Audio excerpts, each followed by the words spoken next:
Good afternoon, grade 10s. It's me again, Hector S. Nkosi. I'll be taking you for maths.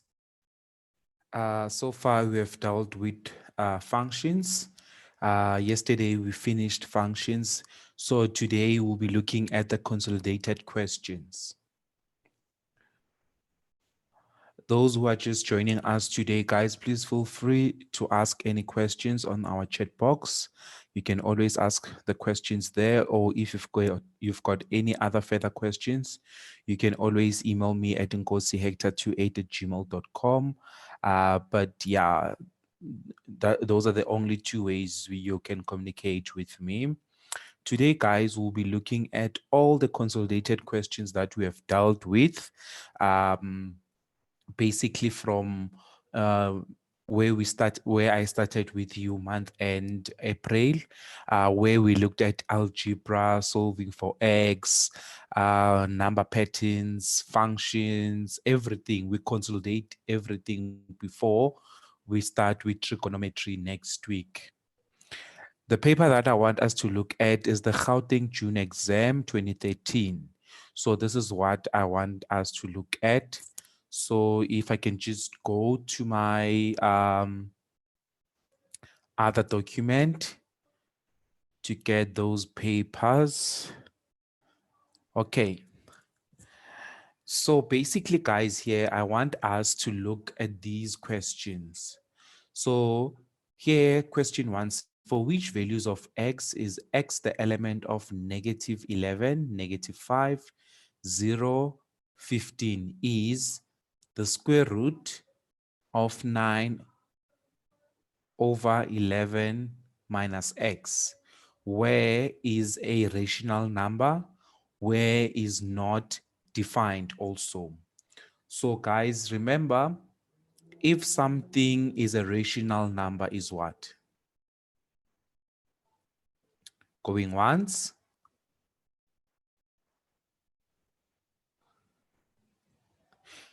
Okay, I can see someone is trying to give me. Yes, on Tatile, yes, that's good. It has a set end, basically. So basically, in other words, a rational number in mathematics is a number that can be expressed as a quotient or fraction, something like 2 over something, 3 over something, basically. It's something that it can be, yeah. So basically, in mathematics, a rational number is a number that can be expressed as a quotient or fraction. Maybe we can say P over Q of two integers, a numerator P and a non-zero denominator Q. Since Q may be equals to 1, every integer is a rational number. Also, when we speak about rational number, we can say is the set of numbers often referred as the rationals. The field of rationals is the field of rational numbers is usually denoted by Q or by something, basically, right? Very good. I can see Palisa says these numbers can be written as a fraction, also recurring and terminating, e.g. 1 over 2 or 0 0.125. That's good, Palisa. That's good on Tatile. Very good. So now, since x is the element of -11, -5, 0, and 15 is, this is what we are given. For which values of x is a rational number and for which values of x is not defined. If something is not defined, what do we mean? If something is not defined. Fine.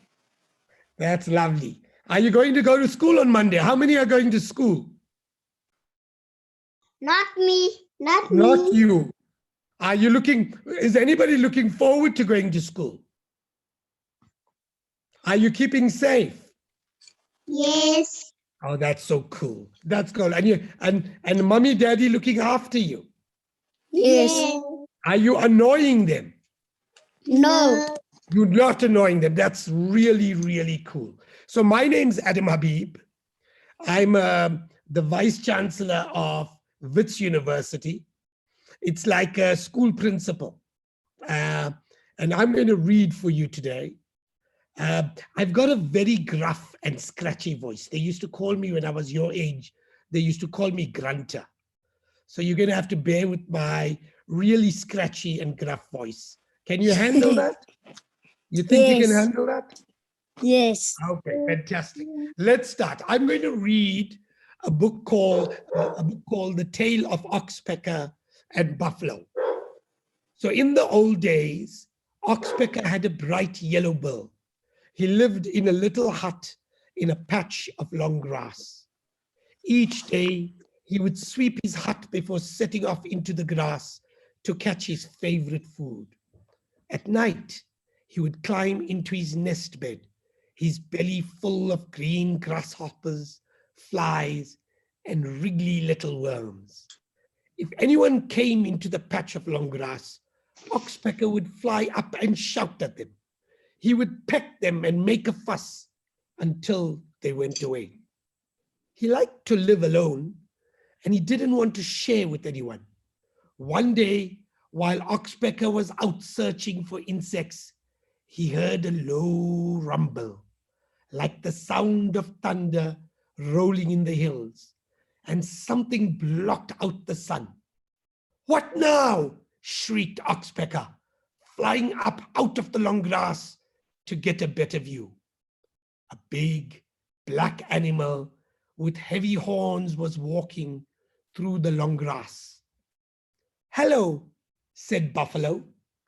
"I haven't eaten anything in weeks. This long grass is exactly what I need. May I have some?" "No, go away," shouted Oxpecker. "Well, I'll die if I don't eat something. There hasn't been any rain for months.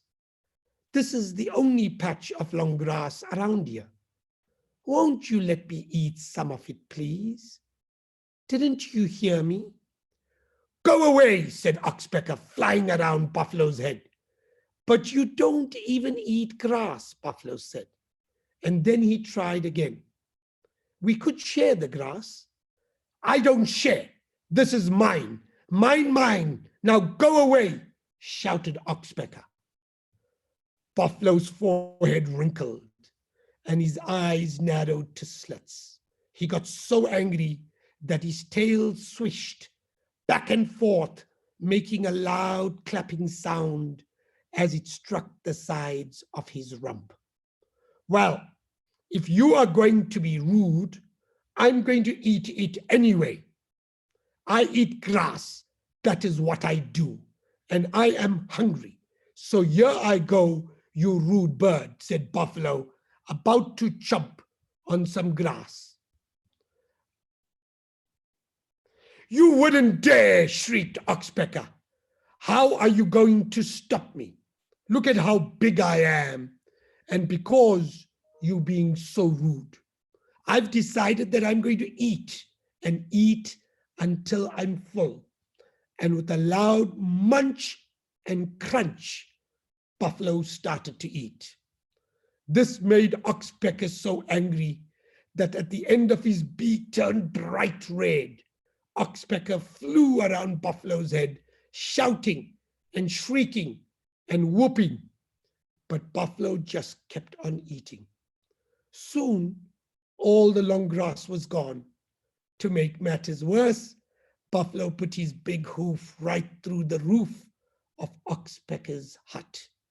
Oxpecker flew up onto Buffalo's back and started pecking away at his skin. "That's not going to work," said Buffalo. "My skin is very thick. Even Lion has tried to bite me with his sharp teeth, and I got away. You are too small, Oxpecker, and you deserved what you got. I was willing to share." "Well, that's it then," said Oxpecker, growing suddenly quiet.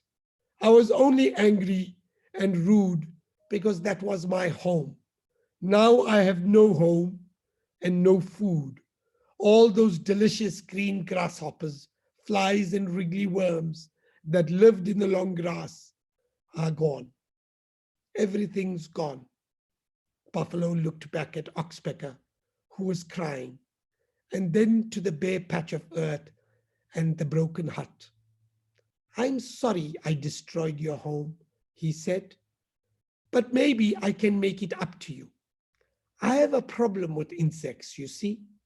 I mean, just take a look at my back. There are always far too many insects hanging on and crawling all over me. You could eat them, and it would be really nice to have someone finally get rid of them from me. Oxpecker looked up and down at Buffalo's body and noticed all of the little insects clinging to Buffalo's skin.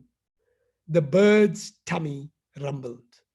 But the thought of doing Buffalo a favor after everything he had done made Oxpecker angrier and angrier. His yellow bill grew redder and redder. First you ate all my lovely grass, shouted Oxpecker. Then you wrecked my house. You actually put your big hoof right through the roof. Now you want me to eat all these insects as a favor. He walked up and down Buffalo's back, pecking at the insects as he talked. You really are the worst, Buffalo, as if I would help you, he said with his little mouth full of insects. Buffalo simply shrugged and walked off with Oxpecker riding on his back, shouting and eating insects. And they are still doing that to this day. But Oxpecker never forgave Buffalo, and his yellow beak stayed red forever. The end. I hope you enjoyed that. Thank you so much. I really enjoyed that myself. Look at that, Mr. Grunter voice. You are Yes. so animated. Do you have any questions to ask? So to make sure we Solution of a binomial by a trinomial, right? So you need to be able to multiply those or removing the brackets using those things. And also the squaring of a binomial also is the one that we saw here. They love it in grade 10 maths where they're squaring a binomial, right? You'll see when you go to grade 11 and grade 12 also, it becomes more complex, but if you are fine with your basics, you'll never go wrong. Okay, cool. So our next question now, need to go to my main question. Our next question is more of fractions, right? I know majority of you, when I started with you guys, were freaking out when it comes to simplifying fractions or solving for X using fractions, basically, guys. Remember, it's easy. You just need to find your LCD, right? Your lowest common denominator. Once you have your lowest common denominator, you can just multiply it throughout your fractions. Then you can have your answer. And this one, guys, it was for 5 marks. So there was more workings, basically, right? And here they were supposed to say solve for X. The examiner was supposed to say solve for X. Or even if you can say simplify to get the value of X, you know. All right, let's just go back to our workings and take it step by step. Okay, if you look at this one now, this one is given like this, right? So what you are supposed to do here, you are supposed to take out what? The factors of each trinomials. We know that the factors of each trinomial, basically you are supposed to factorize all your denominators. So for this one, it will be x plus 3, x plus 3, x plus 2. This one will be x minus 1, x plus 3. This one will be x plus 2, x minus 1. Here you are supposed to factorize a trinomial. By now, guys, you should be able how to factorize a trinomial. Remember, it's easy. I showed you this other method, I think first week of May, where you use a try and error method, where you've got a big cross and you've got your x on top, the other x at the bottom. Then you look for the factors of your constant of which is given by C, then you can get the factors, then you can factorize a trinomial. After here, we have taken out a lowest common denominator. Your lowest common denominator here, guys, if you can see, we came with x plus 3 because x plus 3 is appearing, x plus 2 is also common. There, x minus 1 it's also common basically. Then you take this LCD, you multiplying it with this term. You take this LCD, you multiplying it with this term. Take the LCD, multiplying it with that term.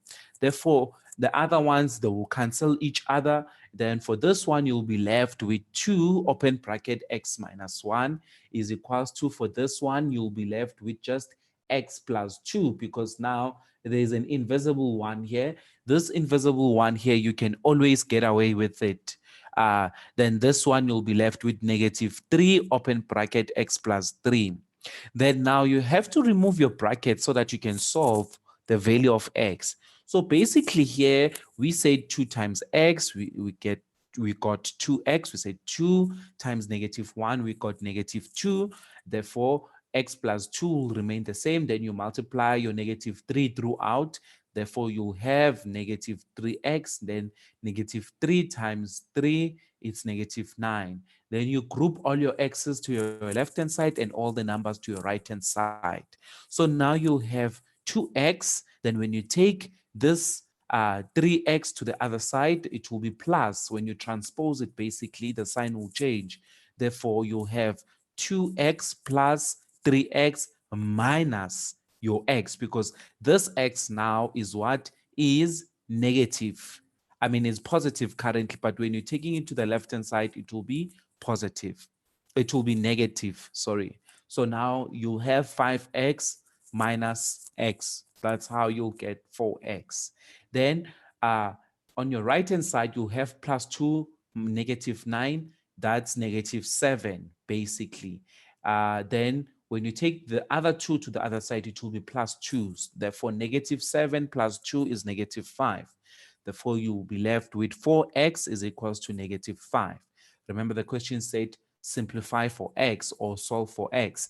Therefore, you must divide by 4 both sides. What you do on your right, you also do on your left-hand side. Therefore, now you'll have x is equals to negative 5 over 4, basically. It was one of the challenging questions, but it's easy, guys. If you know your LCD, how to determine a lowest common denominator, you should be fine. So guys, please, please, please, because these things, they will start again. I mean, they will come back again, whether you do your trigonometry, whether you do your Euclidean geometry, these things are going to come. Remember, algebra, guys, is the mother of mathematics, guys. Without algebra, unfortunately, you won't be able to solve any other maths related question. So make sure that your algebra is solid. Make sure that you know how to factorize a binomial, how to factorize by grouping, how to factorize a trinomial. You know how to solve for x, you know your exponents, you know all those things that we've dealt with so far before you can, because all other chapters in maths, it can be whatever. Just know that it has the algebra in it. Perfect. Now the second one, it's this one. So need to take you back to the main question. So it says simplify. I'm giving you 30 minutes. These are exponents. Please look at this one and see whether you are able to get it or not.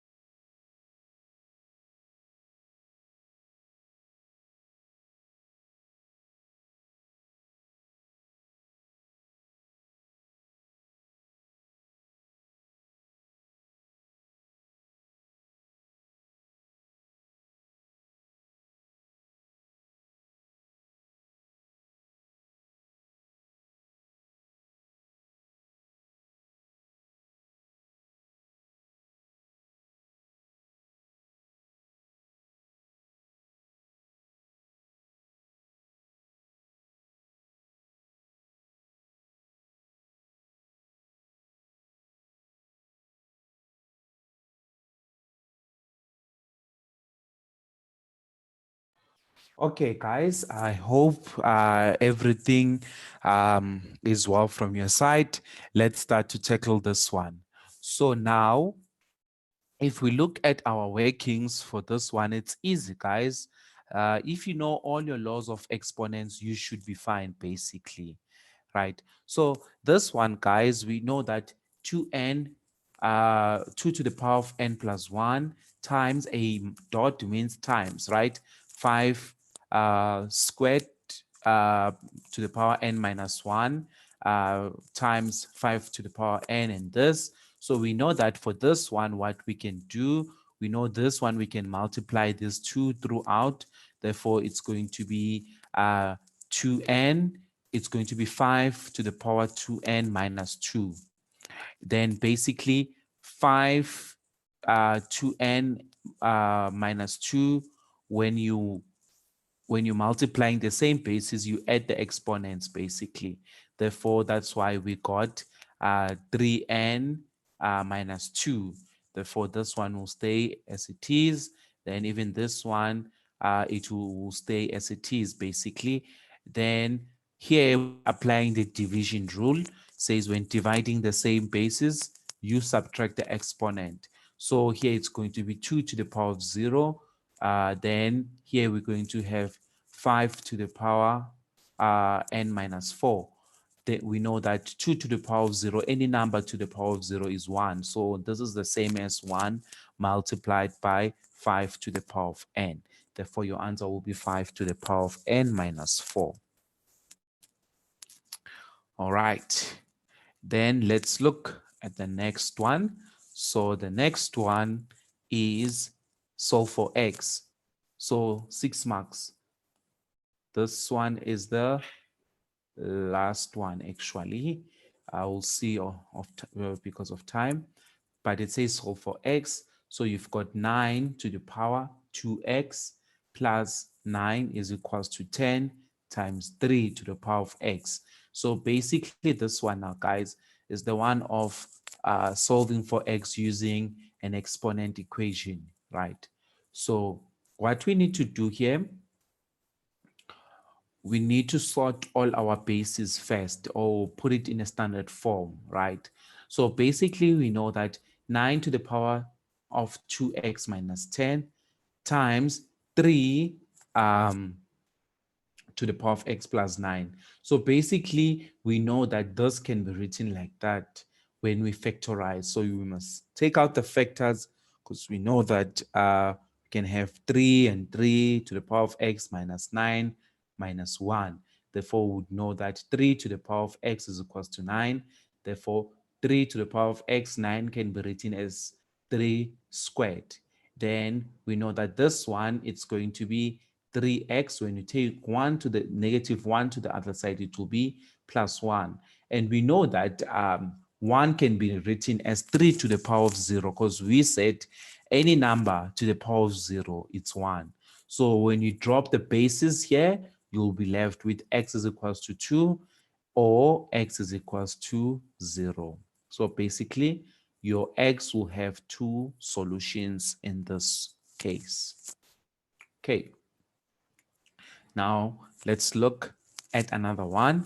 When we look at another one now, this is question 3.2, basically, 3.1. It says, solve for the values of x in the inequality below and thereafter illustrate the answer on a number line, basically, right? You must solve the inequality, right? And you must illustrate your answer in a number line. So you must remove your fraction first, then after you must get the values of x. So it says 1 is less than 2x minus 1 over 3, less than or equals to 3, right? So now, by now you should be able to solve your inequalities. I hope everything is making sense, boys and girls, as you know that this is what we dealt with so far. So now here, when you multiplied by 3 throughout, you will have 3 less than 2x minus 1 less than or equals to 9. So 4 less than 2x less than or equals to 10. So 2 less than x, it will be less than or equals to 5. So now your answer is 2 and 5. Remember what I said to you? I said if your answer is it has less than or equals to or greater than or equals to, you must always shade the dot. But if it's just less than or greater than without the equals to, you leave the circle or the dot unshaded, basically. That's how you illustrate it in a number line. And you always get 1 mark for this drawing a number line and understanding whether to shade or to not shade, basically. Okay, then now let's look at the simultaneous equation. Simultaneous equation now it's for 5 marks. It says solve for x and y in the equations. So you are given 4x plus 3y is equals to 12 and 3x minus 4y minus 9 is equals to 0. So basically here, boys and girls, what you need to do, there are so many methods. Remember, there are so many ways to kill a cat. You can either use, I once showed you guys the substitution method. I know some of you at your respective schools, you are using eliminating method. Whichever one, guys, you are comfortable with, stick with it. So I love substituting, sorry guys, I don't know what's happening today. I love the substitution method because it's much more easier. So, but even if you prefer the eliminating method, stick with it. As long as it makes sense to you and you understand it. So basically here in our solution, I use the substitution method. So now when you look at the substitution method here, so remember you must identify or define your equations. We know that will be equation 1, equation 2. Then now you must make one the subject of the formula, basically. Therefore, when you make the other one the subject of the formula, it will be equation 3, right? Then you must simplify it and you got y is equals to 0. Then you sub this y is equals to 0 into equation 1. You would know that x will be equals to 3, basically. Right. Then this is another method, right? Alternative number 2. I try to do all the methods so that you can see. This is another method that you can use. It's the same thing, basically, right? Then alternative 3 basically is your substitution method, is the one that I once showed to you guys. The other methods, I'm sure you have dealt with them at your schools or something, but these ones, alternative 3 or method number 3 is the one that I prefer the most because I don't know, it makes so much sense, you know, to me, but whatever you are comfortable with, guys, it's fine. So here I made x the subject of the formula. Then I took this and substituted to equation 2. So I took this, I substituted in equation 2, then I got y is equals to 0 and x is equals to 3. So whichever method, guys, you're comfortable with, stick with it. Anything, it's fine, guys, as long as we're going to arrive at the same answer. Perfect. Now let's look at our last question for today. I can see majority of you are quiet. I don't know whether it's Friday. Yeah, I know, guys. So let's just push. This is just one more question. It says a motorist undertakes a journey and travels at an average speed of 50 kilometers per hour. On returning, his average speed is 60 kilometers per hour and he completes the journey in 3 hours, less than it took him to reach his destination. How long did the forward journey take? 4 marks, basically. Now, guys, I call these problem-solving questions. Here you need to think deep. You need to analyze the situation on what is happening. Then you do a word sum. Basically, these are word sums, basically. So what I've tried to do here, I've organized a table. I said speed, time, distance. So basically, it's going to be easier now. It's going to be easy because you know that you're going to have your 5x is equals to 60. x minus 3, the distance, because this is what we are looking at. Therefore, you're going to have this one, 60 times x, it's 60x, 60 times 3, it's negative 180. Then you solve for x. Therefore, your x is 18. Therefore, that's how you get your answer. But I know some of you might have different approach to do this question. Whatever, guys, anything, as long as you're going to arrive at the same answer. Okay. Okay, guys, that's for me today. Thank you so much. I'll see you again, but I'm not sure whether I'll be with you guys as from next week. Yeah, but yeah, keep well, guys. Thank you so much. You guys are so amazing. Have a lovely weekend. Goodbye.